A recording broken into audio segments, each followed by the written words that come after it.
肖战米兰看秀后，得到欧美主流媒体的追踪报道，意大利本地媒体最有话语权。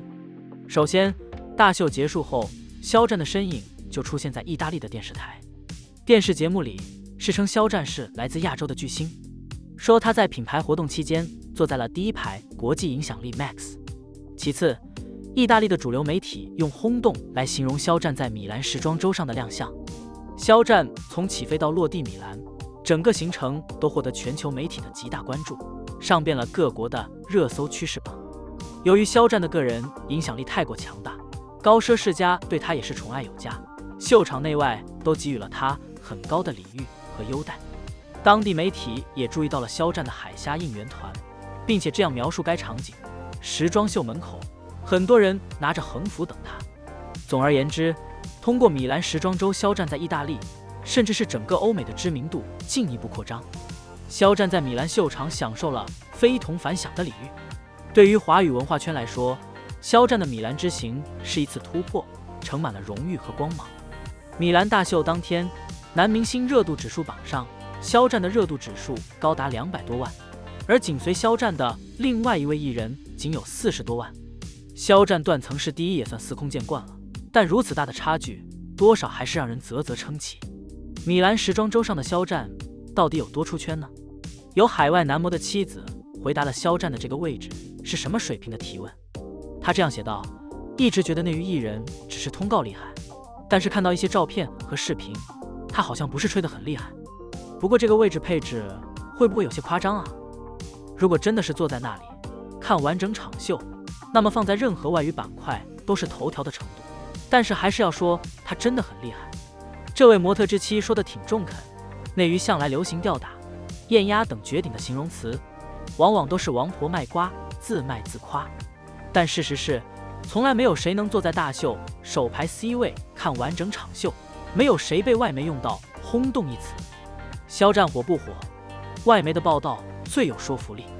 当然了，这项殊荣并不仅仅属于他本人，整个华语文化圈的逼格也有了质的飞跃。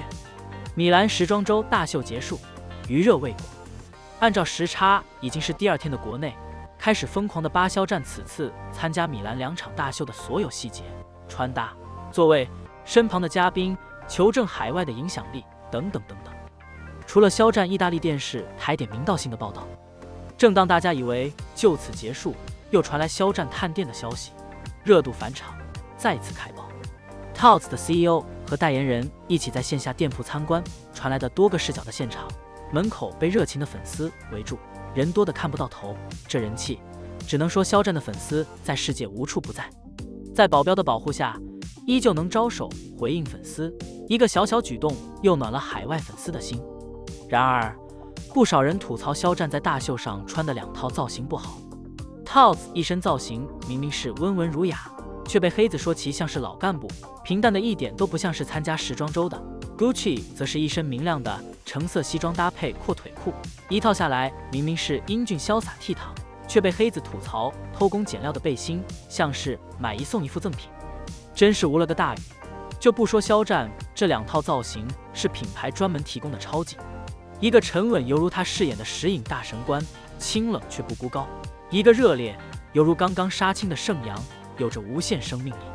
在2种风格里随意切换，而且没有被品牌特有的风格淹没，还保持了专属东方特色的审美。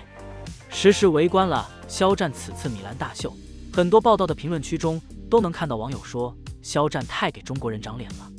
确实如此，就像有些黑子带节奏说肖战的造型不好看，毕竟每个人的审美不同，不必强求。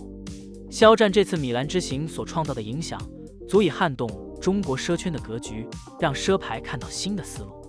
他出现的意义远超过了这2个造型好不好看这么浅显，而是更新中国面孔影响力的高度。众所周知，肖战在国内被因粉丝多和流量大造成的偏见和误解，影响力直接被压制，在这一场活动中将彻底粉碎。让网友觉得长脸的原因，也不只是肖战在海外掀起的风暴，还有他面向世界舞台正确展示了东方形象。国外奢牌对东方形象的理解和国人审美上理解存在极大的偏差，甚至可以说是一种霸凌。著名摄影师陈曼曾经为某品牌拍摄了一组国风大片，狭长的眼睛，黝黑的面孔，当时被喷得体无完肤。西方对东方形象的错误认知还在继续。就在近期，我们的国模刘雯同样参加米兰时装周，为品牌走秀，但妆造再次被喷丑，更不符合东方审美。奢牌又想要中国这块市场，但那傲娇之姿态不用多说。也在近期发生艺人现场教育粉丝不要 P 图，穿搭是经过搭配的，包括发色。网传该艺人正在接受蓝鞋品牌的考察期中，才会如此谨小慎微，生怕引品牌爸爸不悦。再回到肖战身上，为什么会引发网友油然而生的一种自豪感？不只是粉丝。偶然看到一篇帖子，当然也是点评肖战此次时装周造型的帖子。我们一起来看一下这位青叶月高窗影鞋博主说的。为什么以前看到时装周的场合总有一种奇异的不悦感呢？可能有些明星无论是如何扮演高贵冷艳，到了国外却只能迎合西方人东方主义的幻想，而非展示自我。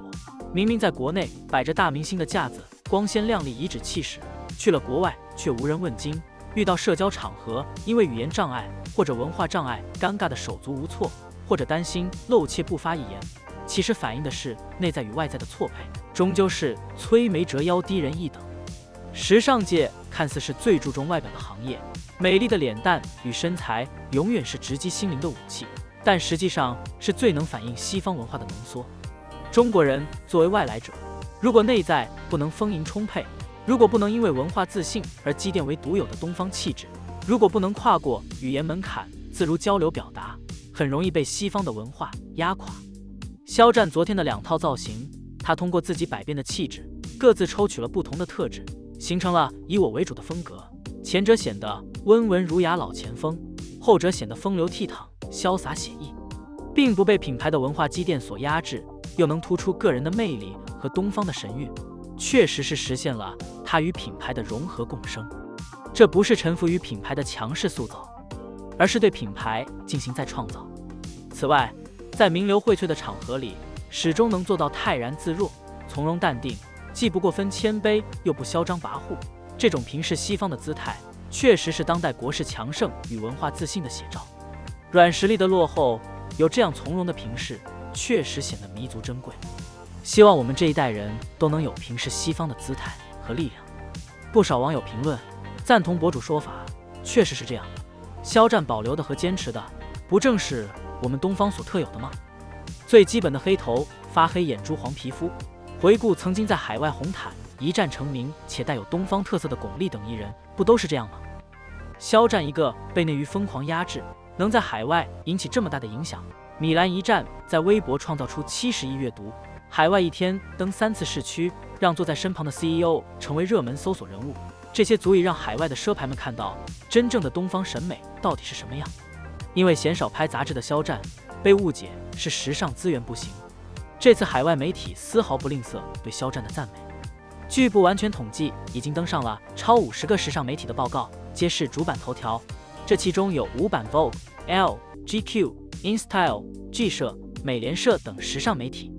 最后，希望我们的内娱能正视肖战的影响，而不是一边期待国际舞台上内娱艺人能有更高的待遇，看到肖战达到，又来凭什么是他，这样的窝里斗也是内耗。一个有国际巨星特质的明星，不是随时会出现的。